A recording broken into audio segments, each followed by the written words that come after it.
Good morning. You're watching Times Now. I'm Staggering, and it's day 20 of the war, and the Middle East remains on the brink. The conflict has taken a dangerous turn. Qatar has confirmed that Iran targeted the world's largest gas field, that is South Pars in the Persian Gulf. In a statement, Qatar's Minister of State for Foreign Affairs called for de-escalation across the region and urged Iran and the United States to return to the negotiating table. He also described the strike as dangerous and irresponsible. Now, the fire at the South Pars gas field has drawn global attention because it is a critical pillar of global gas supply, and it is part of the larger Northern Dome. Now, the South Pars reservoir, the biggest known gas reserve on the planet. We are going to understand why this gas field matters. Now, let's understand. It is the world's largest gas field. It holds about 19% of global recoverable gas reserves, and its energy, it is the energy backbone of Iran because it supplies major share of Iran's domestic gas, and it also is shared between Iran and Qatar. Why is it an economic lifeline? Because it drives power, it drives industry, it drives petrochemicals and also revenue. Let's now tell you about the global energy impact. Any disruption would mean oil and gas prices spike globally. So there are larger ramifications for the entire world.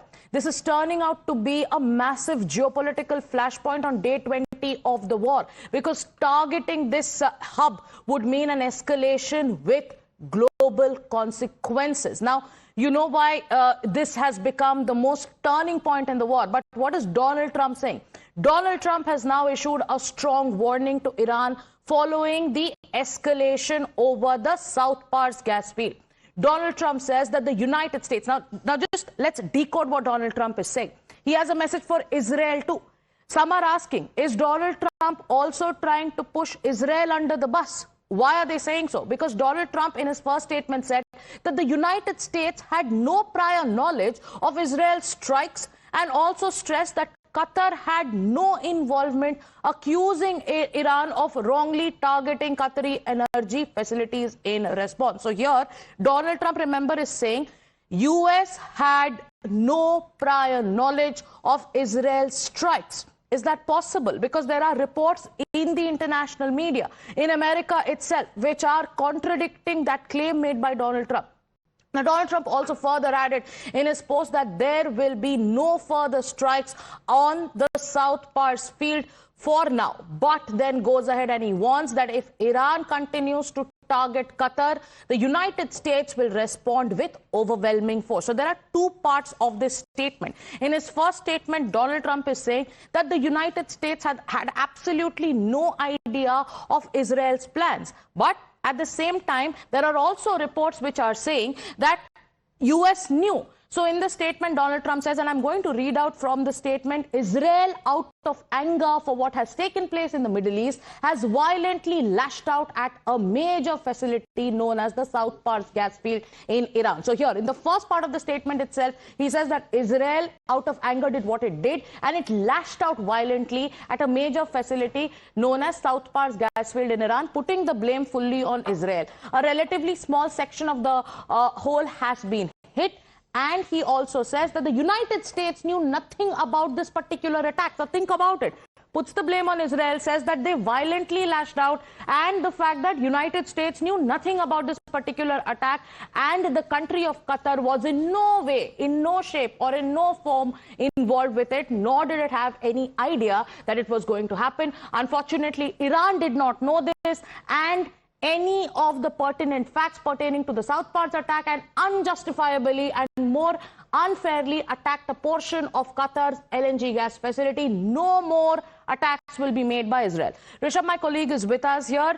Rishabh, there is a dichotomy in Donald Trump's statement. Number one, he goes on to claim that United States had absolutely no idea about Israel's attack. Then he issues a warning. He says that because, Iran thought that Qatar is involved, Iran also retaliated, and no more will Israel continue such attacks on this particular lifeline.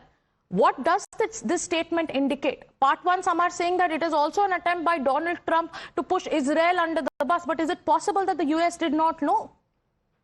Well, the statement with the face value looks like that Donald Trump wants to throw Israel under the bus. This is very clear.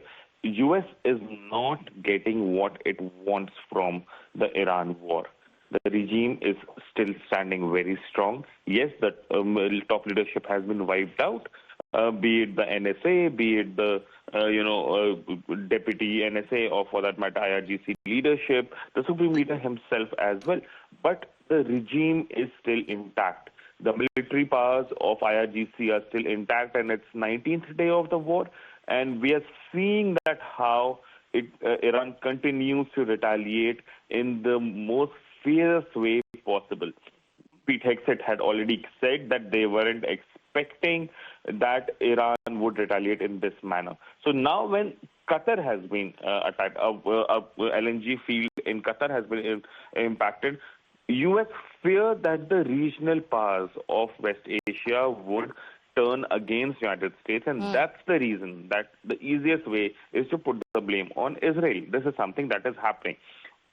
Bigger than this, what is coming out of this post or social media platform Truth?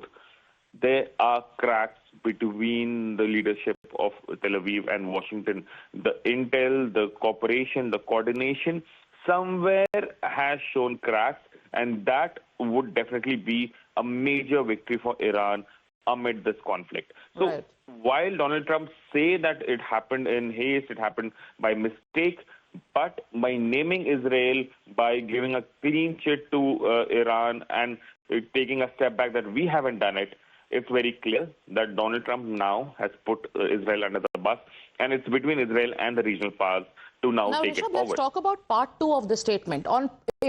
Firstly, he says that Israel violently lashed out of anger, and it attacked this energy lifeline of Iran. And Iran, in retaliation, because it did not know the facts, targeted Qatar.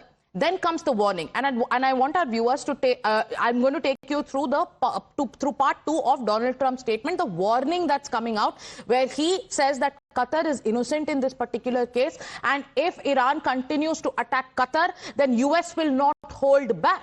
So there is two kind of messaging. One, saying that US did not know about what Israel was planning, and number two, if Iran continues attacking Qatar, innocent Qatar, then US will not hold back and will attack Iran with overwhelming force. What is the larger messaging when Donald Trump says that US will not hold back if Iran continues targeting Qatar?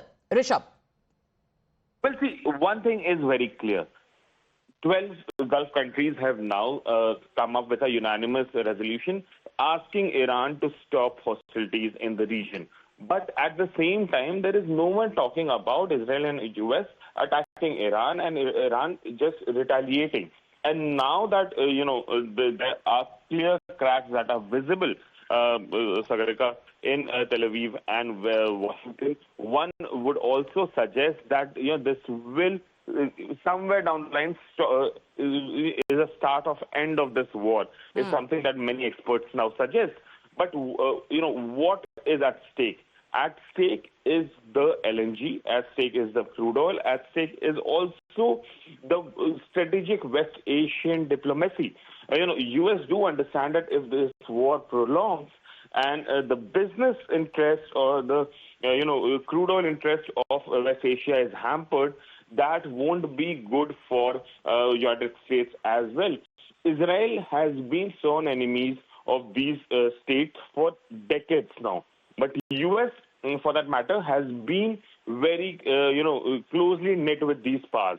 The net security guarantee that US has given has now fallen flat already, and US doesn't want to have more damage from this. And that's the reason that we see the words like innocent Qatar. Qatar didn't know, it was between Israel and Iran. Iran attacked without knowing so Iran on attacked day Qatar. 20th of the war, Rishabh, are there cracks emerging between Washington and Tel Aviv? We told you about the statement of Donald Trump, and there is a lot to decode. Number one, Donald Trump says that Israel, out of anger for what has happened in the Middle East, has violently lashed out at a major facility known as South Pars. And then he also said that the United States knew nothing about this particular attack, and the country of Qatar was in no way, shape or form involved with it, nor did it have any idea that this was going to happen. Unfortunately, Iran did not know any of this and any of the pertinent facts pertaining to the South Pars attack, and unjustifiably and unfairly attacked a portion of Qatar's LNG gas facility. And then he says no more attacks will be made by Israel. Now, let's tell you about the warning part of Donald Trump's statement. Now, Donald Trump says that if Iran unwisely decides to attack a very innocent, in this case Qatar, in which instance the United States of America, now, and look at this part of the comment of the statement as well, where he says in this instance the United States, with or without the help or consent of Israel, will massively blow up the entirety of the South Pars gas field at an amount of strength and power that Iran has never witnessed before. So Donald Trump now trying to say US did not know about this particular strike, sending out a message to Qatar, warning Iran. What next as the war escalates? We'll tell you more, but let's shift our focus on another aspect of the story, because we are now almost 3 weeks into the US-Israel-Iran war, and this is 3 weeks of relentless drone strikes, of relentless ballistic missile attacks, and also mounting casualties. Now, the focus is also shifting to Washington. Top Donald Trump aides, including the Director of National Intelligence, that is Tulsi Gabbard, and CIA Chief, have also had to face tough questions from senators in the United States at a high-stakes intelligence hearing. Now, what happened? The cost of the ongoing war is absolutely staggering, and the numbers are also raising serious questions. The overall estimated cost has now crossed about $210 billion, and that's roughly 17.43 lakh crore rupees if we translate it in terms of rupees. Now, in the first 24 hours itself, the United States is believed to have spent nearly $779 million, or about 6,900 crore rupees. And even before the strikes began, there was a military buildup, and that alone cost around $630 million, which is also over 5,500 crore rupees. And now the expenses are mounting. We are talking about the operating cost of the US's Gerald R. Ford, which is alone, and the estimate is about $6.5 million per day, which is nearly around 58 crore rupees per day. Now, in a major development, the Director of Counter-Terrorism Center, Joe Kent, also stepped down. He also cited strong objections to the ongoing Iran war. And in the resignation, Joe Kent said that he has decided to step down as the counter-terror chief and could not support the war in good conscience, asserting that Iran posed no immediate threat to the United States. He's also given an interview to Tucker Carlson in which he's made more such claims, and he went on to assert that, yes, that this was a conflict that was triggered by pressure from Israel. Meanwhile, US President Donald Trump has also hit out at the former counter-terror chief Joe Kent following his resignation over the Iran war, dismissed him as a person who's weak on security. He's a great guy, but he's weak on security. Those are the words of Donald Trump. And responding to Kent's exit, Donald Trump also said he also thought of him as a nice guy, but maintained that he lacked the toughness that is required on national security. Now, this is the latest coming in. We are going to listen into what Donald Trump has said. Mr. President, your Director of National Counterterrorism, Joe Kent, he just resigned today. He said he can't support your conflict with Iran. What's your reaction to that? And did you talk? Well, I read his statement. I always thought he was a nice guy, but I always thought he was weak on security, very weak on security.